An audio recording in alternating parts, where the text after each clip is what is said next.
Greetings, Kindred. I am Voivode Maquette, and welcome back to our World of Darkness. And tonight is another recap for the Fort Myers by Night City of Palms LARP that I host.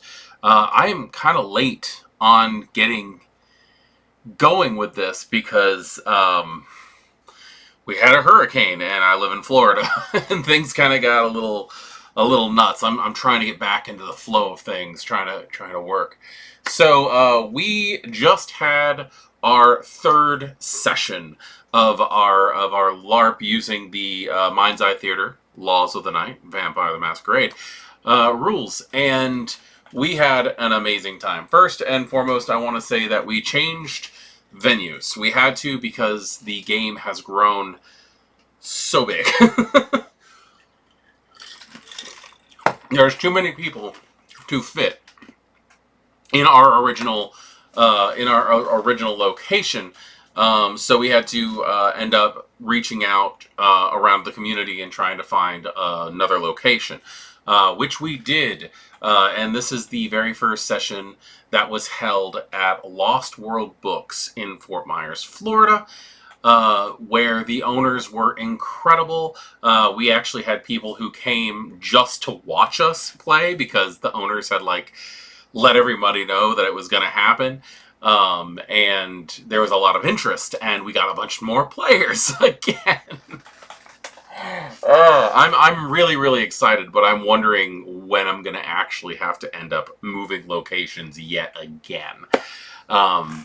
I kind of hope it doesn't happen too soon, but I'm also really excited the fact that I'm getting to the point where, yet again, we just have too many damn people for the location that we're in, which is great and horrible at the same time.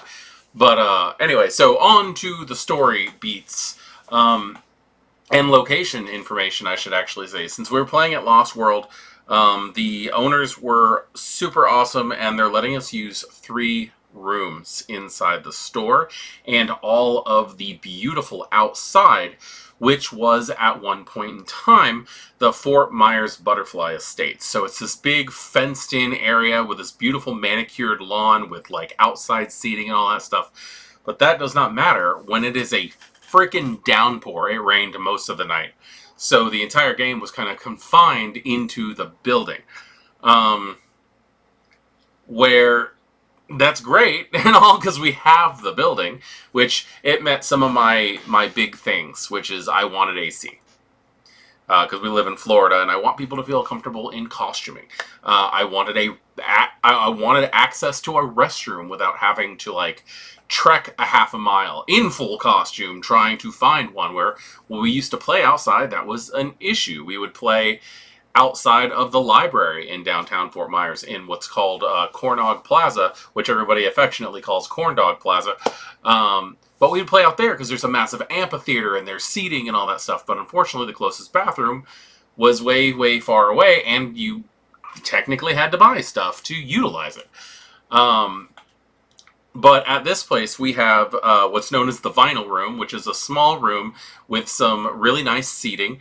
And I just realized how horrible my room looks while I'm doing this, but I don't really care right now. Anyway, it's a nice small room with some nice seating, couches, couple chairs. And they call it the Vinyl Room because that's where they keep all of their albums and a record player, and it's a very nice setup. Next, we also have the sunroom, which is, again, a small room with some really nice seating, which has got windows on all sides, which is, I just love the fact that we're playing Vampire the Masquerade in a sunroom. And then we also have upstairs. So we have upstairs, which gives us one really nice room with like almost like a conclave style setting for chairs, where we sat down and we did most of our politicking for the evening. Now, the game primarily there's so much stuff that happened upstairs. But the reason behind that was we were figuring out who our Primogen Council was going to be, who our City Council, like our Seneschal, our Sheriff, all of the major roles in a Camarilla City were decided. There's still a couple clans that do not have full representation. But we do actually, in fact, I can pull this up while I'm doing this. We do have a complete city council list, finally. Right now, we have the Prince as Abraham Charles Myers, who is being portrayed as myself. He is the man that Fort Myers is named after, and he has decided my name is on it, therefore it is mine. We have the Seneschal, which is Giselle Rosé, who is also my assistant storyteller. Laura, she has been amazing and helpful with all the logistics and everything that goes into this game. Then we have our Sheriff, who has been named Courtney Sinclair, which is great because there was this massive back and forth issue. We actually held elections effectively to find out who some of these people were going to be. And Sheriff was just so much more dramatic than I thought it was going to be. Because first off, we have this awesome character named Proudmoore who comes in and he's just aggressive and like he comes in, he's like, I'm here to straighten the brouhaha out and get them back on the Camarilla side. And everybody was just like, well, hell no. We're not interested. And when that ended up happening, like, he was running for sheriff, which I kind of got the impression from the very beginning of that whole concept that it was just not going to happen. Because nobody wanted that massively aggressive character to be in charge of their security. Then there's Puna, who is an amazing, terrifying Toreador, who is, she's a little older, and she's very much like, oh, if you have a problem, let's just make it disappear. And so she was going for sheriff at this point. And as great as that was, my prince did not want Puna to be sheriff. Specifically because he wants Puna to be the Toreador Primogen. Because keep your enemies close is kind of like the whole mentality on that one. So while everything is going on, there's this massive like, oh, who is it going to be? Let's get a vote going, utilizing the status system that can be found in the new Lost of the Night book. Giselle, our Seneschal, throws Courtney into it. Apparently, Courtney and Giselle had been talking about this, and Courtney is a character that I don't know all that well. I know that they are a retired Sect War veteran style character. Courtney is being played by Abilene, who also plays like Tinia, if you follow the Thicker Than Water storyline. So I've known Abilene for a while. We met through game, we became friends through game, and I don't know, I'm really glad to have Tinia, or I'm really glad to have Abilene playing this character with this type of security authority. And then also we have the Principle of the Faith, which, for those of you who are not familiar with V5 Laws of the Night specifically, this is a LARP thing. This is a new position that was brought up, and it has to do with keeping Kindred on the moral track and making sure that they continue to keep their humanity up. Personal headcanon, I really think that this is a position that was created because there's so many ex-Sabbat joining the Camarilla lately. Like all these La Sombra that are coming in. You've got Zamitzi popping up all over the place. Anti-Tribu who are trying to seek refuge. But we have chosen Father Michael, and for those of you who do not know about Father Michael, he's being played by a player that I've known for years, named William, and he's human, and he's exhibiting traits of faith. He is playing a priest, and it's just so much fun. Like the way that this is the prince was like, well, if everybody seems upset about the concept of getting rid of Father Michael, we'll keep him. He'll be like our pet. Which everybody kind of like has taken on, that like Father Michael is like a citywide touchstone, which I'm really, really excited about. There hasn't been any mechanical changes as far as anything goes, like applying him to the touchstone system. But we might have to do something like that, because they're all very, very protective over Father Michael. Or at least some of them are very protective over Father Michael, and the other ones are like, why have we not killed this human yet? But the prince has made him the principal of the faith, because it's a new system, it's a new position, and there's really no rules for it yet. So there was nothing stopping Prince Abe from putting this human with true faith into the position of the principal of faith. So just to name off what we've got so far, we have a Bruja Primogen, who is Nikolai. Everybody calls him Rasputin. We have a Gangrel Primogen by the name of Morgan, a Malkavian Primogen by the name of Lottie, a Toreador Primogen, Puna. We got her put into that, which was my prince's main goal. We have a Ventru Primogen by the name of Joseph Ingram. He's the only Ventru in the city, and he's rather young, but we wanted to have some blue blood representation at the table. Now, the very first Primogen that was chosen was our Zamitzi Primogen, which is actually kind of interesting, because we do have we have a handful of revenants running around in the city. And those of you who are unfamiliar with the concept of revenants, they are a Zamitzi thing. Primarily, you will find them in the Tremere sometimes. But the revenants are effectively ghouls that don't need to be fed blood. They are born as ghouls, and they typically live about 300 years before their bodies start to shut down naturally. So they age until they hit their physical perfection, and they just kind of sit there until they're about 300 years old, and then they start aging normally, but a little bit slower.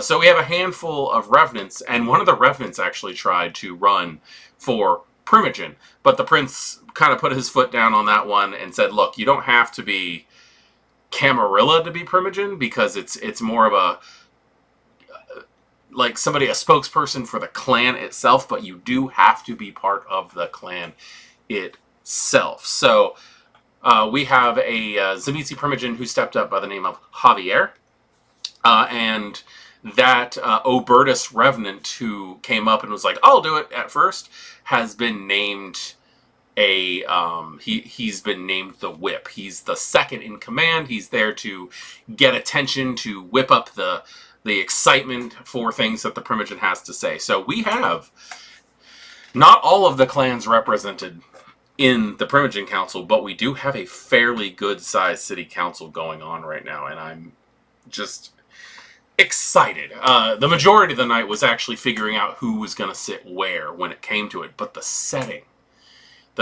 for the game was a new clinic that has been opened. There was a gala going on trying to raise money to get everything needed to get this clinic up and going, because it's a clinic that's run by vampires. Because for some reason, my game, not only is it over-peopled with Zamitzi-style characters, there's so many doctor vampires. Like, almost so many of the vampires came in with, like, doctors. And I'm not putting any limitations on anything, so like I'm just letting things happen the way they happen. As far as like city structure and who gets to play what, I'm not putting any clan caps or anything like that.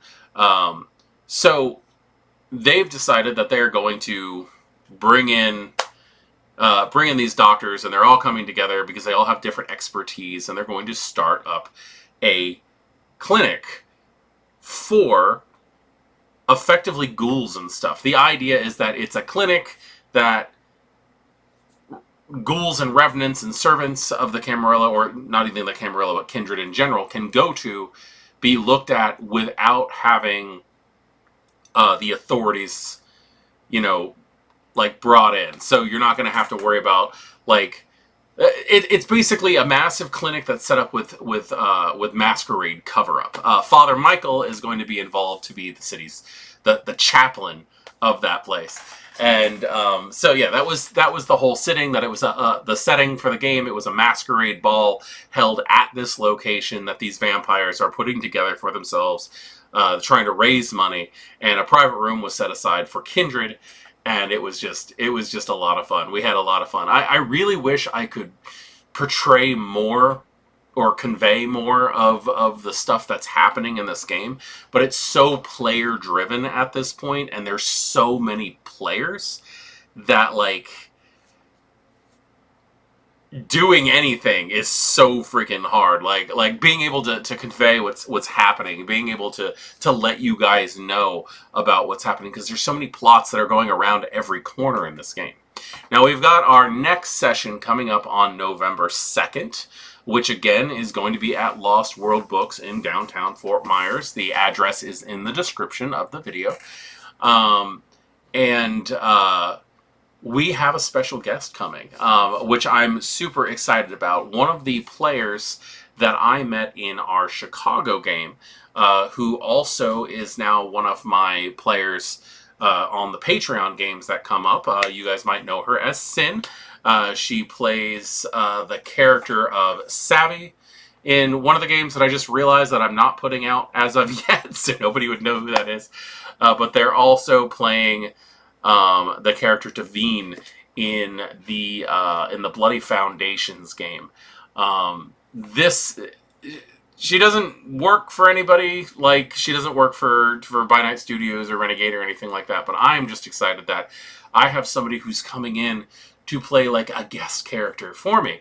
And she's going to be coming in to play a Camarilla auditor to make sure that our city is running smoothly. And right now, because we have a Discord for this game, the Primogen Council is going nuts trying to figure out, well, not even just the Primogen, the whole city council, like with the sheriff and everybody. They're all going nuts trying to figure out how they are going to present themselves as this big authority figure comes in.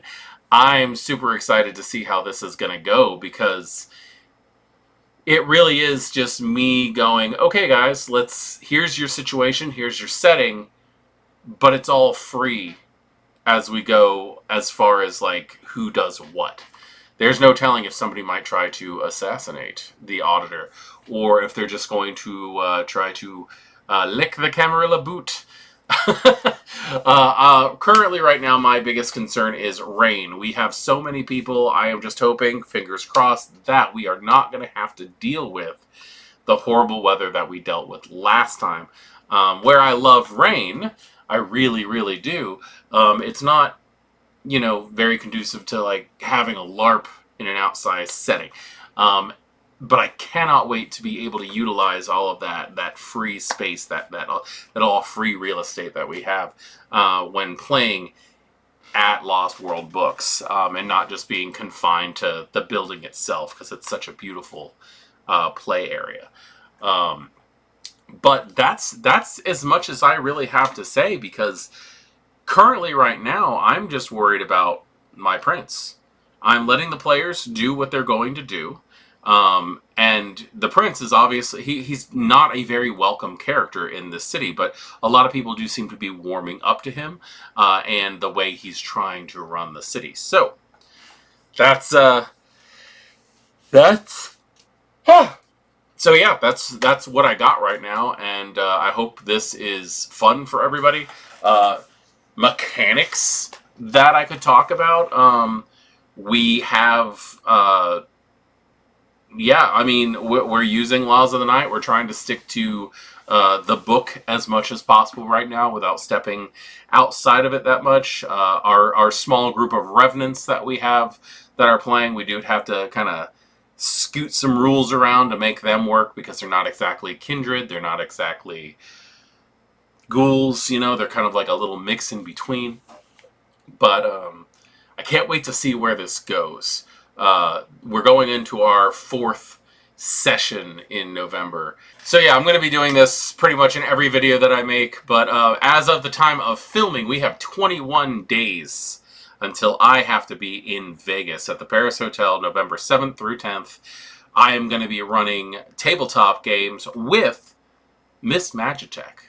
We're both running, and I cannot wait to meet and hang out with Tracy in person. We were both in Chicago, and we actually had a couple of interactions, but I just like completely blanked on who it was because her costuming was just so amazing. While we were there, she was playing with La Sombra, I was playing as Mitzi. We had a couple words back and forth, and completely did not realize who I was talking to at that point in time. But so our 4th session, November 2nd, is going to be held 5 days before I have to be in Vegas at the Paris Hotel for Darkness Emergent. Fortunes Won and Lost. I am super, super excited, and yeah, I'll get you guys with the next update.